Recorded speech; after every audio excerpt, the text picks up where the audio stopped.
রংপুর কেন্দ্রীয় টাউন হলের সামনে ধর্ষণকারীদের দ্রুত বিচারের আওতায় আনার দাবিতে মানববন্ধন অনুষ্ঠিত হয়েছে। সাংস্কৃতিক ঐক্য পরিষদ রংপুরের আয়োজনে এই মানববন্ধনে ন্যায় বিচার নিশ্চিত করা এবং নারী ও শিশুদের সুরক্ষা প্রদানের লক্ষ্যে বিভিন্ন দাবি তুলে ধরা হয়। মানববন্ধনে বক্তারা ধর্ষণ ও যৌন সহিংসতার মামলাগুলো দ্রুত বিচারাধীন করে ন্যায় বিচার নিশ্চিত করার আহ্বান জানান। তারা ধর্ষণকারীদের বিরুদ্ধে কঠোর শাস্তি এবং আইনের সঠিক প্রয়োগের দাবি করেন। এছাড়াও ধর্ষণ ও যৌন সহিংসতা সম্পর্কে সামাজিক সচেতনতা তৈরি এবং ভুক্তভোগীদের পাশে দাঁড়ানোর প্রয়োজনীয়তা তুলে ধরা হয়। বক্তারা ধর্ষণের শিকার ব্যক্তিদের সুরক্ষা ও মানসিক সহায়তা প্রদানের উপরে জোর দেন। আমাদের সন্তান সমতুল্য আসিয়া ইন্তেকাল করেছেন। আসলে এটা অত্যন্ত দুঃখজনক, অত্যন্ত ব্যথিত এবং ভারাক্রান্ত হৃদয় নিয়ে আমাদের এই খবরটি শুনতে হয়েছে।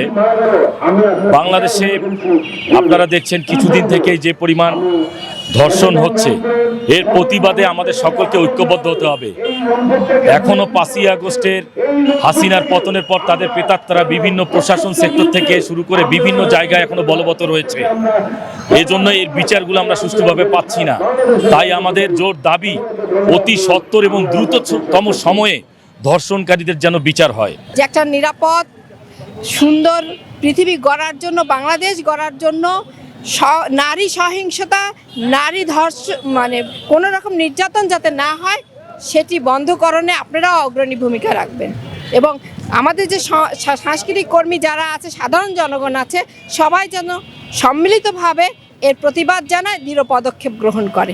পর্যাপ্ত প্রমাণ থাকলে সেখানে যত কম কার্য দিবসের মধ্যে বিচার কার্য শেষ করে তাকে ফাঁসির আওতায় আনতে হবে। এমন না, আমরা দেখেছি ইতিপূর্বে যে ধর্ষণ মামলার আসামিরা যাবজ্জীবন সাজা পেয়েছে।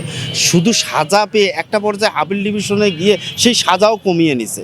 কিন্তু ওই প্রক্রিয়ায় গেলে হবে না, আমাদেরকে যেতে হবে ধর্ষণকারীকে এরকম শিশু হত্যা মানে শিশু ধর্ষণকারীকে সরাসরি খুব কম কার্য দিবসের মধ্যে ফাঁসিতে ঝুলাতে হবে এবং সে ফাঁসি দৃষ্টান্তমূলক ফাঁসি হতে হবে, যেটা দেখে পুরো সমাজ সচেতন হয়। এবং পাশাপাশি যারা ধর্ষিতা হয় এদের পাশে আমাদেরকে দাঁড়াতে হবে। সাংস্কৃতিক ঐক্য পরিষদ রংপুরের সভাপতি মাহমুদুর নবী ডলারের সভাপতিত্বে যুগ্ম সাধারণ সম্পাদক আজিজুল হক মাসুমের সঞ্চালনায় এই সময় বক্তব্য রাখেন সাংস্কৃতিক ঐক্য পরিষদের উপদেষ্টা আরিফুল হক রুজু, জহির আলম নয়ন, সাধারণ সম্পাদক মাহবুবুল আলম শাওন, সাহিত্য ও সাংস্কৃতিক পরিষদের সভাপতি ডাক্তার নাসিমা আক্তার, দপ্তর সম্পাদক মাহবুবুর রহমান সায়ন সহ প্রমুখ। Mahbubur Rahman, RCTV news, Rangpur.